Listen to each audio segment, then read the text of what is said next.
guys, welcome to the Team UpRise training call. Today we're going to talk about challenge groups. So by now you're probably thinking, okay, I'm wanting to do a challenge group. How do I do that? You are going to run your challenge groups every single month, okay? And we'll talk about how to design your month with other groups tomorrow. But today I'm just going to focus on your challenge group, because that's going to be most important for you for right now to set you up for success in this month and help you get to Success Club. So the first thing when it comes to running challenge groups is having a clear start date. So I usually give myself about 2 weeks out from wherever I am now. So whatever today's date is that you're watching this video, you're going to give yourself 2 weeks until you start your deadline. And I usually start challenge groups on a Monday. That gives people kind of the weekend to grocery shop and meal prep and get mentally prepared to start the challenge group on Monday. So let's say you're going to start it, and I'm just making this day up. Let's say you're going to start it on Monday, October the 3rd. Okay? Then 2 weeks prior to that is when you would need to start talking to people about it, posting about it on social media, and giving people that clear start date of October the 3rd. I think that's the day I said. You want people to know what the start date is so that they understand that's the last day. If you don't purchase by that day, you're not in the challenge group. And the reason why you need a very clear start date is so people will feel the incentive to get it and get it done and sign up for it now. If you don't give people a clear start date, then their challenge group is kind of a cool idea and it goes on their back burner and maybe they'll order it later. And you know how life is when you have 50 things on your plate. But if people realize there's a deadline and we're starting on such and such date with or without you, that's when they realize, oh gosh, this needs to get done and this needs to get done now. Now this is optional. It's an optional way for you to help give people an incentive to join. Let's say you start advertising for your challenge group, which is starting 2 weeks away on a Monday, and you're getting closer. And maybe you've talked to 20 people and none of them have purchased yet. I might do something like a weekend giveaway. So if people purchase by a certain date, so I'll say if you purchase by Saturday, the November 28th, you will get a gift card. Now, I believe that Beachbody limits our gift card purchases to $25 incentive. I'm not sure. That would be a question for Beachbody Coach Relations. But the compliance has rules about how much you can give away as an incentive, and you cannot give cash. You can't give away those Visa money cards, but you can give away like a Target gift card for $25 or an Amazon gift card for $25. Or you can give away some product that you have lying around, or maybe you want to give people a Fix8 cookbook if they purchase by such and such a date. Here's the thing with that. You might feel like you're not making any money at first as a Beachbody coach because you're giving people incentives to join, and you're getting 25% commission. So anytime someone buys a challenge pack, you're making $30 at least if they're buying the cheapest one, and it goes up from there. So you might feel like, well gosh, if I give everybody a $25 gift card, then I'm not really making any money. So that's true. So usually I'll only do it for like one weekend. Like if you purchase this weekend, you will get the incentive. And I'll only do it if I don't have any Success Club points on the board yet. And I'm like, okay, I clearly need to give people an incentive. But that's optional. You don't have to do that. I'd say now that I've been coaching longer, I rarely do that anymore because I have momentum in my business and it's easier for me to get to Success Club. But in the beginning, when you're trying to get people to purchase, you can have a purchase by this date, receive this as a gift, okay? And make sure you have a clear start date. And you also want to have a clear end date for your challenge group. If you get yourself in a situation where you are just running an ongoing challenge group that's never ending, then you're going to get yourself in a situation where some people have been in this challenge group for 3, 4, 5 months now, and they're like more advanced and they have a lot of knowledge, and you're putting new people in there who know nothing. So what are you going to post? What are you going to talk about? How are you going to keep people engaged? They're going to be coming in at different places. So usually what I'll do is I'll run a 21-day challenge group or a 30-day challenge group, and I have a start date and an end date. And as I get closer to the end date, that's when I tell people our challenge group is coming to a close. If you'd like to join the next challenge group, you're welcome to. But it starts on this date. That way they know, okay, this challenge group is not ongoing and it's not ongoing forever. There are start date and end dates. Okay, so that was the first thing, is have a clear start date. Then you want to start inviting people. You want to start inviting people in every way that you can, whether that's face-to-face, text message. You can make an invite on Facebook. These work really, really awesome. So if you go to Facebook and you make like an event, then you can invite people to that event. So I'll usually make like a challenge group event, and I will invite people to that event. But what works better is if you can follow up with people on personal message. So especially because this is becoming a trend now, like I'm noticing I get invited to Facebook events all the time, and it's stuff that I have no interest in, like Jamboree nails and essential oils and whatever it is. I'm getting invited to a lot of Facebook things, and so I kind of started ignoring those. And so just be aware, like Facebook invites, they work well. I usually get at least a couple people from those invites all the time. But I'm also following up with that invite list via personal message, because that's how you're going to get people invested. And that's how you're going to get on their radar, is via personal conversation. Okay, so the next thing you're going to do is you're going to post on Facebook a couple of times about your challenge group blatantly, like a blatant call to action. I have a challenge group starting on this date. And you post a picture and you post about your challenge group and what it is. How can you explain your challenge group? It's a 21-day fitness challenge where we're going to eat well, we're going to work out, we're going to drink Shakeology, and we're going to check in online in a Facebook group. So you're just explaining to people what it is in a Facebook post. You're going to do like a couple that are clearly blatant. This is a before and after picture, and I'm telling people in the post about my challenge group. You can also post other things that they're less obvious. So like today, I did a live Facebook video that was called 7 Steps to Relieve Stress. And then I went live on Facebook and I gave people the 7 tips to relieve stress. Number 7 was exercise. At the end of the video, I said, by the way, if you need help with that number 7 thing, if you need more accountability with your exercise and fitness, you can join my challenge group. It's starting on this day. It's a private Facebook group. We're going to hold each other accountable to working out, eating well, drinking Shakeology, and we're going to hold each other accountable in this Facebook group. So you can give people free information and then have a call to action for your challenge group at the bottom. So it's less, it comes across as less of a call to action because you're giving people something free, but you're still telling them about your challenge group. This is called the compound effect. So people rarely purchase something when they see it the very first time. Usually they purchase when they've seen it over and over and over and over again. I don't know the exact number. I'll look it up, but there's like an average of how many times someone needs to see the same thing before they opt in. So that's why doing your 2 Facebook posts about it is great, but also be working on another level where you're giving people free information and you're mentioning your challenge group a lot.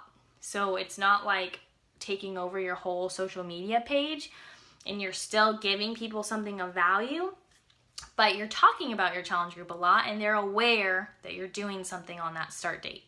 Okay? When it comes to hosting your challenge group, you're probably thinking like, what do I do once I get everybody in this group on Facebook and it's like day 1? What do I do?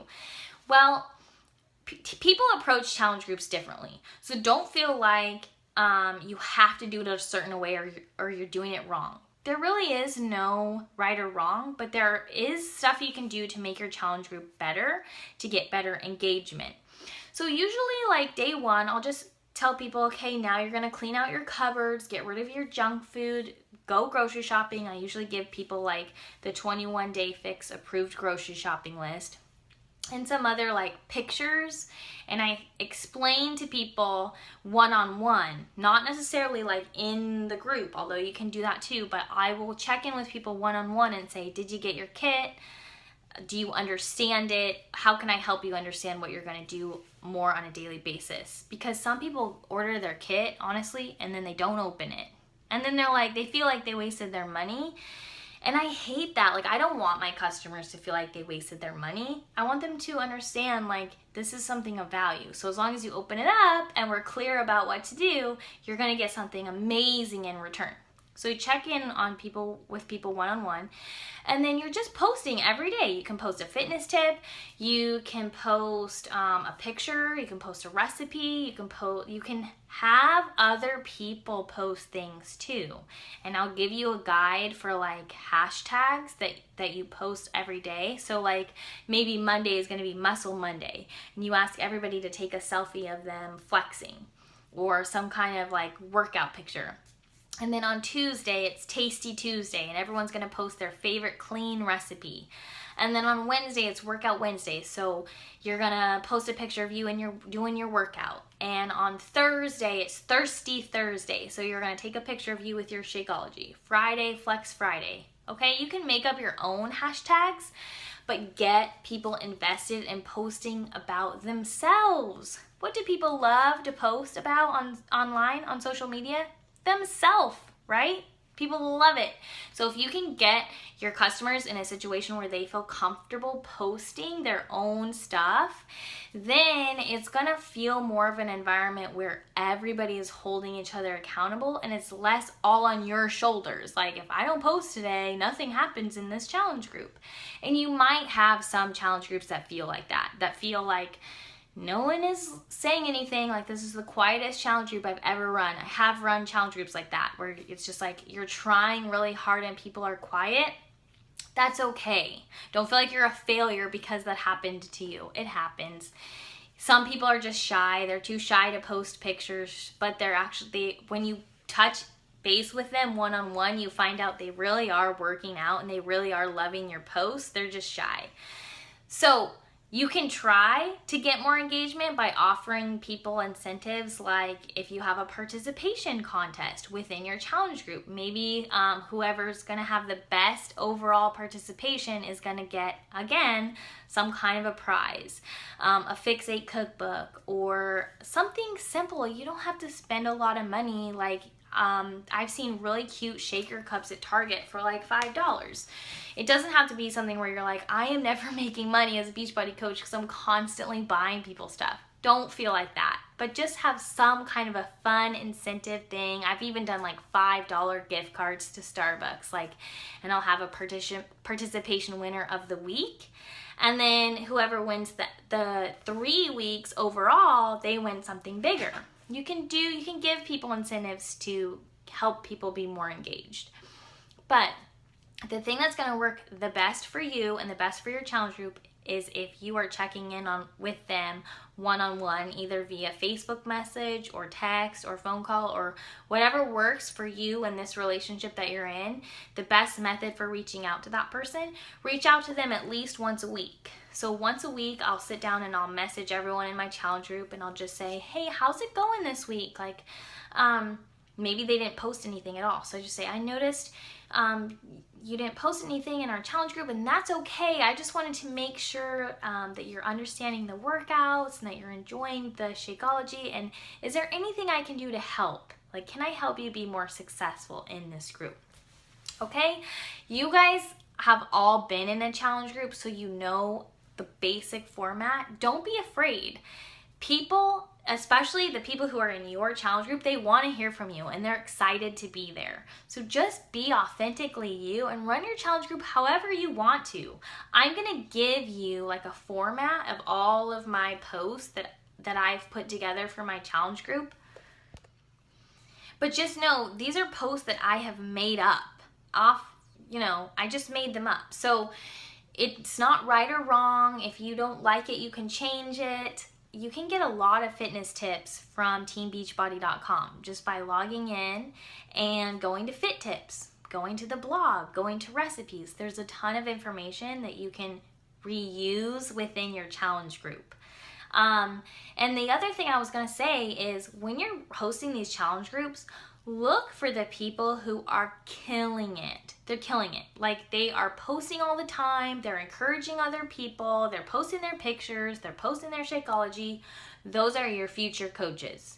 So the people in your challenge group who are killing it, those are the people I usually will give them like a little chore to do first before I talk to them about coaching. So I'll say like, thank you, Sarah, you're posting these great posts and people are really finding you so inspiring and so encouraging. I am gonna be out of town on Saturday. Would you mind just posting something, anything? You can find something on Pinterest and just posting something for us on Saturday for me. And I make them do something for the group and I put them in charge one day. That way they can see like, oh, it's really easy. All I did was just look for something on Pinterest and I posted it. It builds their confidence and they can kind of step into that leadership role.